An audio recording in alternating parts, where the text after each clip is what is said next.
Actual में वास्तव में स्थिति है क्या। तो हम भारत की संघीय शासन प्रणाली को समझते हैं, लेकिन पहले आप ये समझिए कि एक्चुअल में संघीय शासन प्रणाली कहते किसे हैं। हम कैसे पहचानें कि किसी देश में एकात्मक शासन प्रणाली है या संघात्मक शासन प्रणाली है। तो पहले आप एकात्मक और संघात्मक को समझिए, उसके बाद हम इस चीज़ को मैच करेंगे भारत की शासन प्रणाली को कि वो एकात्मक है कि संघात्मक है, कौन से के नज़दीक है, या फिर अगर किस तरीके की क्या विशेषता है, हम सारी बात करेंगे इसमें। तो पहले देखिए आप एकात्मक को समझिए पहले तो, कि एकात्मक शासन कहते किसे हैं। एकात्मक शासन का मतलब होता क्या है कि एकात्मक शासन में सरकार एक होती है और संघात्मक शासन में सरकार दो प्रकार की होती है। एकात्मक शासन का मतलब एक ही सरकार है, पूरे देश की सीमाओं के भीतर एक सरकार है। संविधान की जितनी भी पावर्स हैं, जितनी भी शक्तियां, सारी की सारी उस एक ही सरकार के अंदर निहित होती हैं और उन समस्त शक्तियों का यूज वो एक ही सरकार करती है। मतलब आप ये समझिए कि केवल सेंट्रल गवर्नमेंट, बस स्टेट गवर्नमेंट नाम की कोई चीज़ नहीं होती। बाई चांस मान लीजिए अगर राज्य सरकारों का गठन किया भी जाए, स्थानीय सरकारों का गठन किया भी जाए, तो वो राज्य सरकारों का गठन या स्थानीय सरकारों का गठन केंद्र सरकार अपनी मदद के लिए, अपने सहयोग के लिए केवल उनका गठन कर लेती है, अगर करना चाहे तो, उनकी इच्छा पर निर्भर है। मतलब ये कि राज्य सरकारें या तो होंगी नहीं, राज्य या तो होंगे नहीं, या फिर राज्य या स्थानीय सरकारें अगर हैं तो वो केंद्र की सहायता के लिए उनकी मर्जी से है। इसका मतलब राज्यों का गठन अगर करेगी तो केंद्र करेगी, और उन्हें कितनी शक्तियां प्राप्त होगी इसको भी तय केंद्र सरकार करेगी, और जो शक्तियां राज्य को केंद्र देगी उन्हें किसी भी समय राज्यों से वो शक्ति ले भी सकती है, और राज्यों को बनाने वाली वो केंद्र कभी भी राज्यों को समाप्त भी कर सकती है। तो पहली बात तो ये समझिए कि सारे ये पावर संविधान और संविधान में ये सारे के सारे पावर जो दिए गए वो किसको दे दिए गए, वो केंद्र को दे दिए गए, और केंद्र शासन करती है पूरे देश की सीमाओं के भीतर जनता के ऊपर। अगर चाहे तो वो राज्य बना भी सकती है, चाहे तो नहीं भी बना सकती। अगर राज्य है तो ये ठीक है, राज्य नहीं है तो ऐसे सीधे केंद्र के नीचे जनता मान लीजिए। मतलब ये कि सत्ता की, शक्ति की जो ट्रांसफर होता है शक्ति, वो ऊपर से नीचे की तरफ होता है। वो संविधान केंद्र के पास, सारी पावर केंद्र के पास, केंद्र राज्य को, राज्य शासन करती है जनता के ऊपर। ये समझिए आप। इसका मतलब ये है कि राज्य या तो है नहीं, अगर है तो वो केंद्र के अधीन है, केंद्र ने राज्यों को बनाया है, केंद्र ने राज्य को शक्ति सौंपी है, और जो शक्ति सौंपती है उससे शक्तियों को वापस कभी ले भी सकती है।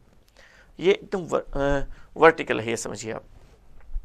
जब आप संघात्मक शासन की बात करते हैं, इसका मतलब संविधान में दी गई सारी पावर्स वो संविधान एक्चुअल में दो हिस्सों में बांट देता है। कुछ शक्तियां वो दे देता है केंद्र को और कुछ शक्तियां दे देता है राज्यों को। केंद्र और राज्य के अधीन फिर जनता के ऊपर शासन दोनों सरकारें करती है। अब देखिए यहां पर राज्य है, यहां पे भी अगर राज्य हो सकता है, लेकिन यहां हो जरूरी नहीं है, यहां तो राज्य होना जरूरी है। लेकिन यहां पर राज्य ने जो पावर प्राप्त की है, शक्ति प्राप्त की है, वो संविधान से प्राप्त की है, केंद्र से प्राप्त नहीं की है। और राज्य ने शक्ति केंद्र संविधान से ठीक वैसे प्राप्त की है जैसे केंद्र ने प्राप्त की है। तो राज्य सरकारें केंद्र के अधीन नहीं होती हैं। यहाँ एक खास बात मैं बता देता हूँ आपको कि जब संघात्मक शासन प्रणाली का आप बात कर रहे हैं तो उदाहरण भारत का मत लेना आप। अगर आपने ये जो मैं आपको समझा रहा हूँ, ये आपने अगर भारत के संदर्भ में समझ लिया तो आप मोटे तौर पे गलत दिशा में चले जाएंगे। आप इसे अमेरिका के संदर्भ में समझिए कि राज्य सरकारें केंद्र के अधीन नहीं होती है, वो पूरी तरीके से संविधान द्वारा प्रदत्त शक्तियों का प्रयोग करती है, और वो राज्यों को शक्तियां ठीक उसी प्रकार से राज्यों को प्रदत्त होती है शक्तियां जैसे केंद्र को प्रदत्त होती है। समझ रहे हैं? स्वायत्त है, राज्य के पास स्वायत्त शक्तियां हैं, स्वायत्त ऑटोनॉमस पावर होता है, ये समझिए आप। तो ये फॉर्मल एक तरीके से हॉरिजॉन्टल इसका फॉर्मूला बनता है, यहाँ पे ये वर्टिकल है। तो आप मेरे ख्याल से एकात्मक और संघात्मक के बीच में का अंतर क्या है ये समझ पाए होंगे। इसका मतलब राज्य केंद्र से शक्ति प्राप्त नहीं करता, इसका मतलब केंद्र राज्यों के मामले में दखल नहीं दे सकता, केंद्र राज्यों के मामले में हस्तक्षेप नहीं कर सकता, या फिर केंद्र राज्यों की शक्तियों को कम नहीं कर सकता, छीन नहीं सकता, कुछ भी नहीं कर सकता। राज्यों के मामले में केंद्र झांक भी नहीं सकता, ये समझ लीजिए आप, अगर आप अमेरिका के संदर्भ में समझ रहे हैं तो। चलिए, अब भारत इन दोनों में से कौन सी दिशा में है? लेकिन पहले तो आप ये समझिए कि संविधान निर्माता हमारे संविधान को बनाना चाहते कैसा थे। जब संविधान सभा में इस बारे में चर्चा हुई तो यह हुआ कि हम एकात्मक अपनाएं कि संघात्मक अपनाएं। और इस बारे में जब एकात्मक और संघात्मक की चर्चा की गई तो बात यह आई कि चलिए एकात्मक शासन प्रणाली को हम अप्लाई करते हैं। एकात्मक शासन प्रणाली अप्लाई करेंगे तब तो दिक्कतें ये हैं कि इतने बड़े देश में इतनी बड़ी सीमाओं के भीतर एक ही सरकार के द्वारा शासन का संचालन होना वो कतई ठीक नहीं है। इससे तो पूरी व्यवस्था ही बिगड़ जाएगी। इतने बड़े देश में एकात्मक शासन प्रणाली पॉसिबल नहीं हो पाएगी। हमने उस बात को रिजेक्ट किया। तो चलिए फिर संघात्मक अपना लेते हैं अमेरिका की तरह। लेकिन अमेरिका की तरह संघात्मक शासन प्रणाली अपनाने में भी दिक्कतें थी। अब जानते हैं कि अमेरिका के राज्य बहुत पावरफुल हैं। वहाँ की केंद्र सरकार राज्यों के मामले में कोई हस्तक्षेप नहीं कर सकती है। और यह विचार किया गया कि हमने अगर अमेरिकी राज्यों की तरह अपने राज्यों को शक्तिशाली बनाया, राज्यों को इतनी पावर्स दिए। सोचिए आप 1946, 47 या 50 के बीच की बातें चल रही हैं। और ये वो दौर था जब राज्य अभी तक पूरे देश का एकीकरण भी नहीं हुआ था। सभी राज्य एक सीमा के भीतर भी नहीं आए थे। सरदार पटेल लगातार कोशिश कर रहे थे। और ऐसी स्थितियों में उन राज्यों को इतनी पावर देना, इतनी शक्ति देना जो अभी एक सीमा के भीतर नहीं आए हैं और जिन राज्यों को अभी तक अपना स्वायत्त और स्वतंत्र शासन चलाने की आदत है, उनको यदि हमने इतनी शक्तियां दी तो क्या यह संभव नहीं है कि कुछ समय बाद ये राज्य अपने स्वायत्त एक अलग शासन सत्ता स्थापित करने की कोशिश करें? सीधा पॉसिबल है ऐसा? तो इसलिए ये राष्ट्रीय एकता और अखंडता के लिए बड़ी चुनौती हो जाएगी। तो राष्ट्रीय एकता और अखंडता को स्थापित करने के लिए हमने क्या किया कि ना पूरी तरीके से इस तरफ गए, ना पूरी तरीके से इस तरफ गए। हमने कहा मोटा मोटा ढांचा तो संघात्मक अपनाते हैं, लेकिन संघीय शासन प्रणाली की सारी विशेषताओं को शामिल नहीं करेंगे हम, बल्कि हम उसमें एकात्मक तत्व शामिल करेंगे। और हमारे भारत के संविधान की एक बहुत महत्वपूर्ण विशेषता यह है कि हमने समन्वय के सिद्धांत को अपनाया हर जगह। दो ऐसी चीजें, विरोधी चीजें जो भारत के लिए दोनों ही उपयोगी नहीं है, हमने दोनों में से जो बेहतर चीजों को एक जगह जोड़ा, संयोग किया और उसे भारत की परिस्थितियों के अनुसार उसे ढालते हुए हमने यहाँ पे अपनाया। तो इस तरीके से ये समझिए कि संघीय शासन प्रणाली में भारत में संघात्मक और एकात्मक दोनों के तत्वों को शामिल किया गया है। आपको मोटे तौर पे ये समझना है। लेकिन संघीय शासन प्रणाली में किस तरीके से कौन से संघात्मक तत्व हमने अपनाए और कौन से एकात्मक तत्व अपनाए, हम दोनों को अलग अलग करके समझते हैं। दोनों को हम अलग अलग करके समझेंगे तब आपकी ये बात ठीक तरीके से समझ में आएगी। देखिए, संघीय प्रणाली को इंग्लिश में फेडरल सिस्टम कहते हैं। लेकिन खास बात ध्यान रखना, भारत के संविधान में फेडरल शब्द का यूज सिंगल बार नहीं हुआ है, एक बार भी नहीं हुआ है। संघात्मक शब्द का प्रयोग, जो इंग्लिश का फेडरल शब्द है, एक बार भी इसका प्रयोग नहीं हुआ है। तो भारत के संविधान में संघात्मक विशेषताएं कौन कौन सी है, समझिए आप। संघात्मक विशेषताएं,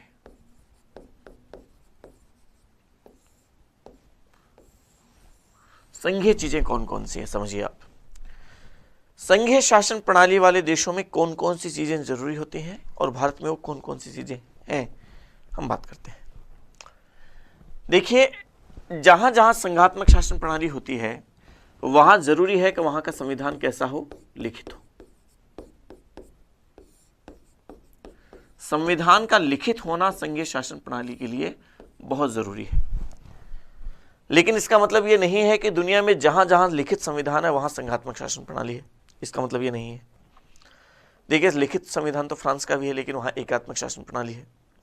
लिखित संविधान तो जापान का भी है लेकिन वहां एकात्मक शासन प्रणाली है। तो इसका मतलब ये नहीं है कि जहां लिखित संविधान होगा वहां संघात्मक शासन प्रणाली होगी।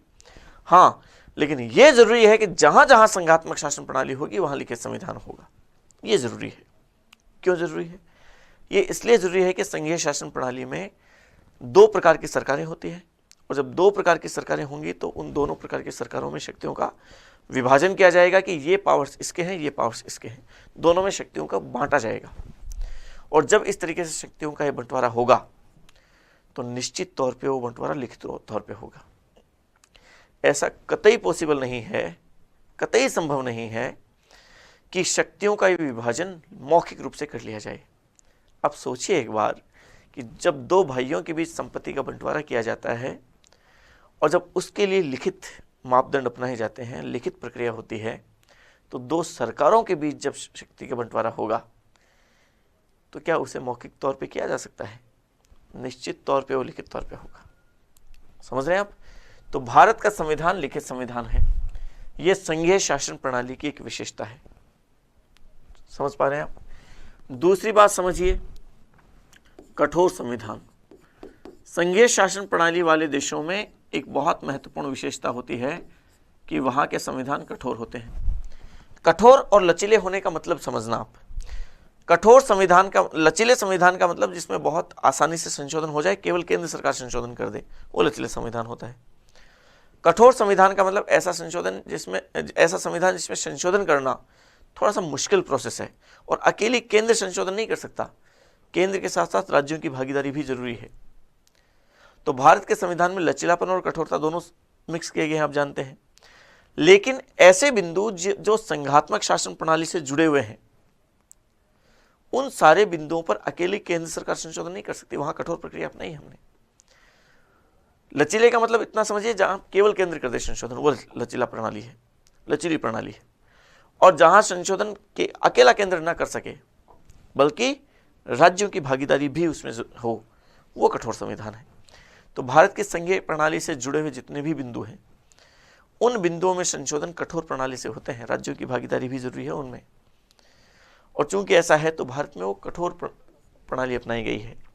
संसद के विशेष बहुमत के साथ साथ कम से कम आधे राज्यों का अनुसमर्थन। तो वो जो आधे राज्यों का अनुसमर्थन की जो बात जोड़ी गई, वो संघीय प्रणाली से जुड़े हुए, चाहे चौथी अनुसूची है, चाहे वो सातवीं अनुसूची है, चाहे वो आर्टिकल 368 खुद है, चाहे वो न्यायपालिका से संबंधी प्रावधान है, चाहे आर्टिकल 345 से लेकर 355 है जो विधायी संबंध है केंद्र राज्य के बीच के, उनमें संशोधन है, चाहे वो आर्टिकल 54 और 55 है, चाहे वो आर्टिकल 73 और आर्टिकल 162 है। जितने भी प्रावधान हैं, इन सब प्रावधानों में संशोधन वो कठोर प्रक्रिया से होगा, वो आर्टिकल 368 में कहा गया है। तो ये भी संघीय विशेषता की भारत का संविधान फॉलो करता है इसको। फिर तीसरी बात देख लीजिए आप, और वो देखिए, भारत के संविधान में शक्तियों का विभाजन किया गया है, शक्तियों का बंटवारा किया गया है, साफ साफ तौर पे किया गया है। सातवीं अनुसूची में किया ही गया ना, संघ सूची, राज्य सूची, संवर्ती सूची। संघ सूची पर राज्य केंद्र को होगा अधिकार, राज्य सूची पर राज्यों को होगा, संवर्ती सूची पर दोनों को होगा। और आर्टिकल 254 कहता है कि यदि दोनों में किसी प्रकार का डिस्प्यूट है तो इस मामले में कौन, किसकी भागीदारी, किसका निर्णय, किसका कानून मान्य होगा, वो केंद्र का कानून मान्य होगा। तो यहाँ पे शक्तियों का जो विभाजन संविधान में स्पष्ट तौर पे, साफ तौर पे कर दिया गया है 7वें अनुसूची में, वो संघीय शासन प्रणाली की विशेषता है और भारत इसको पूरी तरीके से अनुसरण करता है। फिर देखिए आप आगे, संघात्मक शासन प्रणाली की और विशेषताओं की आप बात करें भारत के संविधान के संदर्भ में, तो आप यूं समझिए कि दोहरी सरकार, दो प्रकार की सरकारें हैं हमारे यहाँ। दोहरी सरकार का मतलब एक केंद्र सरकार और एक राज्य सरकार। संघीय शासन प्रणाली में जरूरी है ना कि एक तो वहाँ क्या होनी चाहिए, केंद्र सरकार होनी चाहिए और एक राज्य सरकार होनी चाहिए। तो हमारे यहाँ देखिए केंद्र सरकार भी है और राज्य सरकार भी है। अब चूंकि दोनों प्रकार की सरकारें हैं, इसका मतलब क्या हुआ? इसका मतलब ये हुआ कि हमारे यहाँ पर ये संघीय शासन प्रणाली है, ठीक है। फिर हम और विशेषता की बात करें तो स्वतंत्र न्यायपालिका। संघीय शासन प्रणाली वाले देशों की एक बहुत महत्वपूर्ण विशेषता है कि वहाँ की न्यायपालिका स्वतंत्र और निष्पक्ष होती है। देखिए, न्यायपालिका का स्वतंत्र और निष्पक्ष होना संघीय शासन प्रणाली के लिए क्यों जरूरी है, वो समझिए आप। वो इसलिए जरूरी है कि जब केंद्र और राज्यों के बीच में विवाद होगा तो विवाद का निपटारा तो किसी एक निष्पक्ष संस्था के द्वारा किया ही जाना चाहिए। यदि वो न्यायपालिका केंद्र के अधीन होगी या राज्य के अधीन होगी, एक के अधीन होगी, तो उसका पक्ष लेगी। हमारे यहाँ न्यायपालिका एकदम स्वतंत्र है, वो केंद्र और राज्य के अधीन के वाले मामले की स्थिति में नहीं है, बल्कि एक अलग ही न्यायपालिका की स्थिति है और केंद्र और राज्यों के संबंध में जितने भी विवाद के मामले होते हैं वो सारे के सारे न्यायपालिका स्वतंत्र होने के नाते उनका निपटारा करती है। ठीक है। फिर उच्च सदन का राज्य सदन होना। उच्च सदन का राज्य सदन होना। देखिए, एक विशेषता यह होती है संघीय शासन प्रणाली वाले देशों की कि वहां की जो व्यवस्थापिका है उसमें 2 सदन होते हैं और दोनों सदनों में से जो उच्च सदन है वो राज्यों का प्रतिनिधित्व करता है, जबकि निम्न सदन जनता का प्रतिनिधित्व करता है। अमेरिका में कांग्रेस है, वहां की संसद का नाम, वहां की व्यवस्थापिका का नाम कांग्रेस है और कांग्रेस के 2 सदन है, हाउस ऑफ रिप्रेजेंटेटिव और सीनेट। हाउस ऑफ रिप्रेजेंटेटिव जनता का प्रतिनिधित्व करती है और सीनेट राज्यों का प्रतिनिधित्व करती है। भारत में भी संसद में 2 सदन, लोकसभा और राज्यसभा।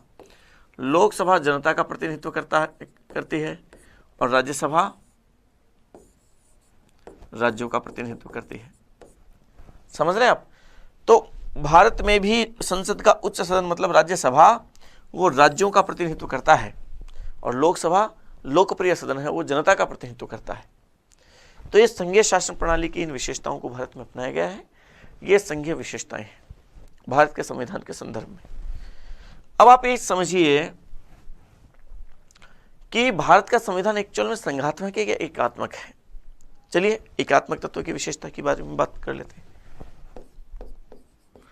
हमने एकात्मक तत्वों को भी शामिल किया। संघात्मक तत्व की बात हमने की, एकात्मक तत्व कौन कौन से हैं उनको भी समझ लीजिए आप। एमवी पायली संविधान सभा के एक महत्वपूर्ण सदस्य, उन्होंने कहा ये बात कि भारत का संविधान शरीर से, अपने शरीर से संघात्मक है और अपनी आत्मा से एकात्मक है, मतलब दोनों का मिक्सर है। हमारे संविधान के संदर्भ में एक विचारक हुए हैं केसी विहियर। उन्होंने भारत के संविधान को अर्धसंघात्मक कहा कि भारत का संविधान अर्धसंघात्मक है, आधा संघ, कोजी फेडरल है, फेडरल नहीं कोजी फेडरल है। ग्रेन्युअल ऑस्टिन ने भारत के संविधान को सहयोगी संघवाद कहा, सहयोगी संघवाद की संज्ञा दी। इन 3-4 विचारकों के नाम को भी थोड़ा सा ध्यान रखा, हम बात करेंगे उसके बारे में। देखिए एकात्मक विशेषता की बात करें आप, एकात्मक संविधान शासन वाले देशों में एक ही संविधान होता है पूरे देश का। भारत में भी एक ही संविधान है, जबकि संघीय शासन प्रणाली वाले देशों में 2-2 संविधान, दोहरे संविधान होते हैं, एक केंद्र का दूसरा राज्यों का। जैसे अमेरिका में 51 संविधान है, एक अमेरिका का पूरे देश का, फिर 50 राज्यों का अलग अलग। तो राज्यों का अलग संविधान है, भारत में राज्यों का अलग संविधान नहीं है, एक ही संविधान है। ये एकात्मक शासन की विशेषता है, भारत में ये है। फिर देखिए इकहरी नागरिकता। संघीय शासन प्रणाली वाले देशों में दोहरी नागरिकता होती है, बल्कि स्विट्जरलैंड में तो 3 नागरिकता है, एक नागरिकता केंद्र की, दूसरे राज्यों की। ऐसा होता है अमेरिका जैसे संघीय देशों में। भारत में संघीय शासन प्रणाली होने के बावजूद भी इकहरी नागरिकता को अपनाया गया, राष्ट्रीय एकता और अखंडता को ध्यान में रखते हुए। तो ये एकात्मक तत्व है। ठीक है, मतलब भारत में कोई भी व्यक्ति केवल भारत का नागरिक है, राज्यों की नागरिकता का कोई प्रावधान नहीं है। शक्ति विभाजन केंद्र के पक्ष में है, ये एकात्मक तत्व है, केंद्र के पक्ष में किया गया।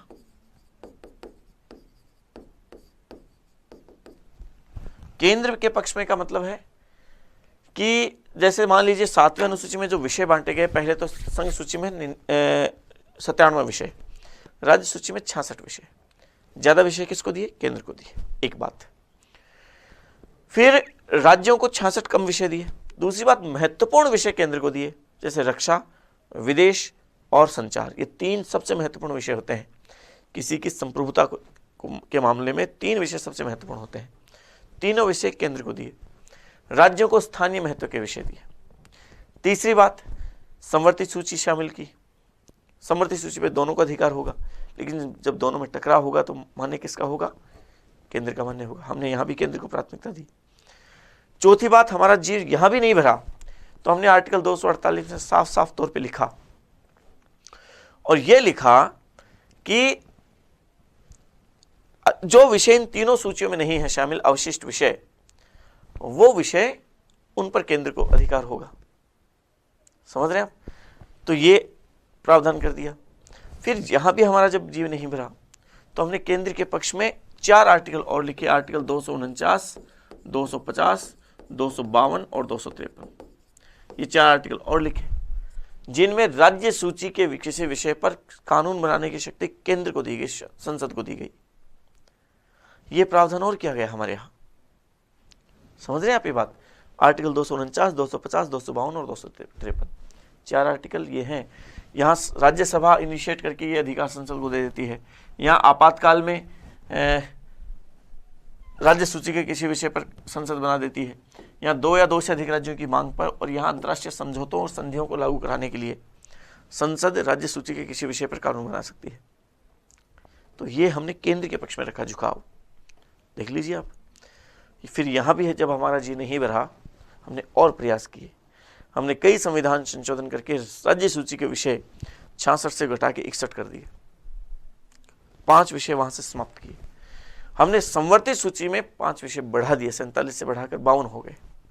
और वो विषय संवर्धित सूची का मतलब अब उनको केंद्र को भी अधिकार हो गया राज्यों के साथ साथ।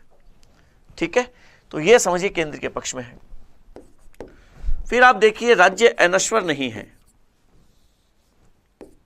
भारत में राज्य अनश्वर नहीं है। अनश्वर मतलब, नश्वर का मतलब समाप्त होने वाले। तो भारत में राज्य समाप्त होने वाले हैं, राज्य नश्वर हैं भारत में। समझ रहे हैं आप?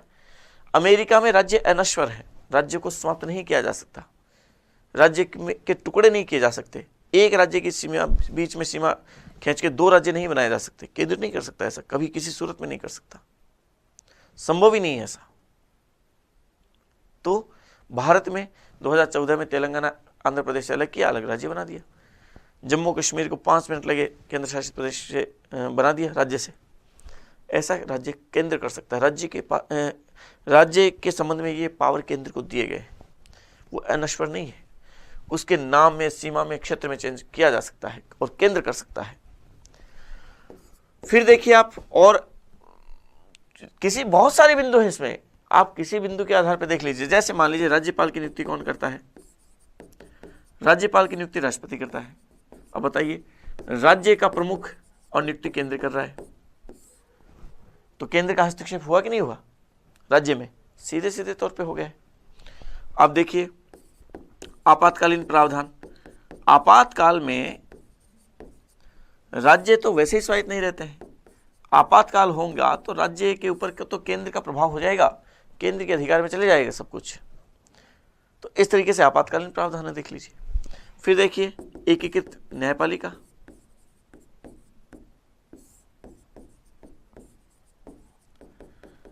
एकीकृत न्यायपालिका देख लीजिए। एकीकृत न्यायपालिका का मतलब क्या हुआ? एकीकृत न्यायपालिका का मतलब है, हमारे यहाँ न्यायपालिका दोहरी नहीं है। संघात्मक शासन प्रणाली वाले देशों में न्यायपालिका दोहरी होती है। एक न्यायपालिका होती है, वो केंद्र की न्यायपालिका अलग, राज्यों की न्यायपालिका अलग, दोनों अलग है। केंद्र के मामलों में निपटारे केंद्रीय न्यायालय करते हैं, राज्यों के मामलों के निपटारे राज्य न्यायालय करते हैं। दोनों के विषय अलग अलग है। हमारे यहाँ न्यायपालिका एकीकृत है। शीर्ष पे सुप्रीम कोर्ट है, फिर हाई कोर्ट सुप्रीम कोर्ट के अधीन है, फिर नीचे अधीनस्थ न्यायालय उसके अधीन है। सारा एक चेन बनती है, शंकु बनता है। तो एकीकृत न्यायपालिका है। केंद्र का मामले अलग न्यायालय में, ऐसा नहीं है। राज्यों के मामले अलग न्यायालय में, ऐसा नहीं है। न्यायपालिका की एक ही चेन है बस, वो एकीकृत न्यायपालिका है। फिर देखिए एकीकृत लेखा प्रणाली।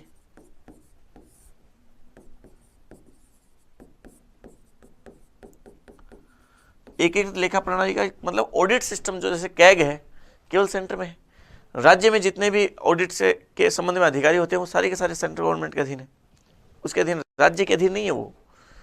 तो ये लेखा प्रणाली जो है, ऑडिट सिस्टम, वो भी एकीकृत है, वो यूनिफॉर्म में है, यूनिटी सिस्टम में है। अगर एक बड़ी बात एक बड़े उदाहरण के रूप में कहूं तो देखिए अनुच्छेद 1, उसमें तो साफ साफ तौर पे कहा गया है अनुच्छेद 1 में। और अनुच्छेद 1 में क्या कहा गया साफ तौर पे? ये कहा गया है कि Bharat, India that is Bharat, shall be A union of states, shall be A union of states. Union शब्द का यूज किया गया है, फेडरल शब्द का यूज नहीं है। यूनियन मतलब एकात्मक, एक संघ होगा, यूनियन शब्द है, फेडरल शब्द नहीं है। संघात्मक के लिए फेडरल शब्द होता है प्रॉपर शब्द, फेडरल शब्द का पूरे संविधान में कहीं यूज नहीं है। ठीक है, चलिए आगे देखें। इसके हम और अगर विशेषताओं की बात करें तो एक विशेषता ये भी है भारत के संविधान की कि भारत का संविधान लचीला संविधान है। बहुत सारे मामले हैं ऐसे जिनमें अकेला केंद्र संविधान संशोधन कर देता है, राज्यों की कोई भागीदारी नहीं है उसमें, अकेला केंद्र ही वहां पे ऐसा कर देता है। ये भी है एकात्मक शासन की एक विशेषता है। एकात्मक शासन की अगर आप और विशेषताओं की बात करना चाहें भारत के संदर्भ में, तो बहुत सारे ऐसे तत्व हैं जो एकात्मक में आते हैं, अनेक तत्व हैं ऐसे, और उस आधार पे हम ये मान सकते हैं कि भारत का संविधान एक्चुअल में संघात्मक भी है और उसमें अनेक सारे एकात्मक तत्व हैं। एम वी पायले ने कहा ना कि भारत का संविधान अपने शरीर से संघात्मक है, लेकिन वो अपनी आत्मा से एकात्मक है। ठीक है, तो इस तरीके से भारत के संविधान के संदर्भ में जब आप ये बात करते हैं तब आप पाते हैं कि भारत का संविधान एक्चुअल में एकात्मक और संघात्मक दोनों का मिक्सअप है। कई प्रावधान ऐसे हैं जहां पर राज्य के मामले में केंद्र पूरी तरीके से हस्तक्षेप कर लेता है, पूरी तरीके से एकदम वो उसमें हस्तक्षेप कर लेता है, तो वहां पे वो एकात्मक के बहुत नजदीक चला जाता है, एकात्मक के बहुत पास चला जाता है। तो इस तरीके से भारत के संघीय शासन प्रणाली जिसमें बहुत सारे तत्व संघात्मक है लेकिन अनेक तत्व एकात्मक है। तो एम वी पायली कहते हैं, और एम वी पायली कहते हैं कि यहां ध्यान रखना, स्वतंत्र न्यायपालिका तो है आपके संघीय विशेषता, संघीय तत्व है, और एकीकृत न्यायपालिका वो कौन सी विशेषता है, वह आपके एकात्मक विशेषता, एकात्मक तत्व है। ये थोड़ा सा कंफ्यूजन वाली स्थिति है, ध्यान रखिएगा इसको विशेष तौर पे।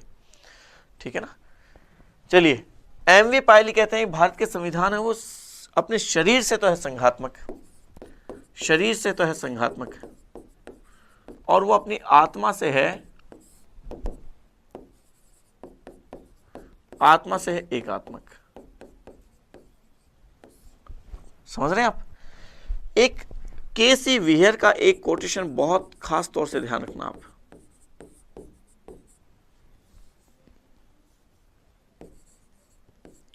विहर का नाम सही ऐसे लिखा जाएगा, वो इसको अर्धसंघ कहते हैं, अर्धसंघ कहते हैं भारत के संविधान को, कोजी फेडरल।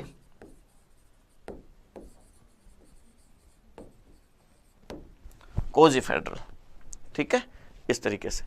तो ये आप थोड़ा सा विशेष तौर पे भारत की संघीय शासन प्रणाली के संबंध में इन चीज़ों को खास तौर से विशेष तौर पे आप समझिए, और कौन कौन से तत्व संघात्मक है, कौन कौन से तत्व एकात्मक है। इनमें आपके अगर कन्फ्यूजन होगा, आपसे पूछेंगे निम्नलिखित में से भारत के संविधान में कौन सा तत्व एकात्मक तत्व शामिल नहीं है, और एकात्मक तत्व शामिल नहीं है उसमें स्वतंत्र न्यायपालिका पूछ लिया आपने, यहाँ पे एकात्मक तत्व में एकीकृत न्यायपालिका पढ़ रखा है, आपको उसके जगह स्वतंत्र न्यायपालिका याद रह गया, बस यही गड़बड़ हो जाती है, यहाँ पे मामला उलझ जाता है। तो उन एकात्मक तत्व की विशेषताओं को आप अलग से याद रखिए, संघात्मक तत्व की विशेषताओं को आप अलग से याद रखिए। तो आप इस तरीके से याद रखेंगे तब आप इन चीज़ों को ज़्यादा अच्छे तरीके से, ज़्यादा बेहतर तरीके से इन सब चीज़ों को वो समझ पाएंगे। ठीक है, तो देखिए एक ही संविधान, एकीकृत नागरिक, एकहरी नागरिकता, शक्ति विभाजन केंद्र के पक्ष में, ये सारे के सारे एकात्मक तत्व हैं। ये राज्य अनश्वर नहीं है, फिर राज्यपाल की नियुक्तियाँ, आपातकालीन प्रावधान, एकीकृत न्यायपालिका, एकीकृत लेखा प्रणाली, फिर देखिए आप लचीला संविधान। आप देखें तो आर्थिक आधार पे, वित्तीय आधार पे राज्य है वो केंद्र के ऊपर डिपेंड होता है, राज्य वित्त के मामले में बड़ा कमजोर है, तो वो केंद्र के ऊपर डिपेंड है। इसमें हमने संघात्मक शासन प्रणाली का एक तरीके से वो किया है, वरना संघात्मक शासन प्रणाली वाले देशों में तो राज्य का अपना आर्थिक आधार होता है, आर्थिक सारी के सारी वो केंद्र के से इस मामले में कुछ नहीं करता है।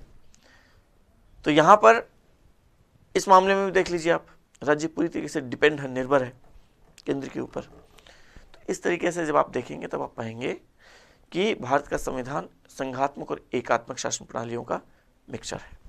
और भारत के पूरे संविधान में कहीं भी फेडरल शब्द का यूज नहीं किया गया है, यूनियन ऑफ स्टेट्स कहा गया है, फेडरल ऑफ स्टेट्स नहीं कहा गया है। ठीक है, तो चलिए मिलते हैं अगली क्लास में, विदा लेता हूं, धन्यवाद।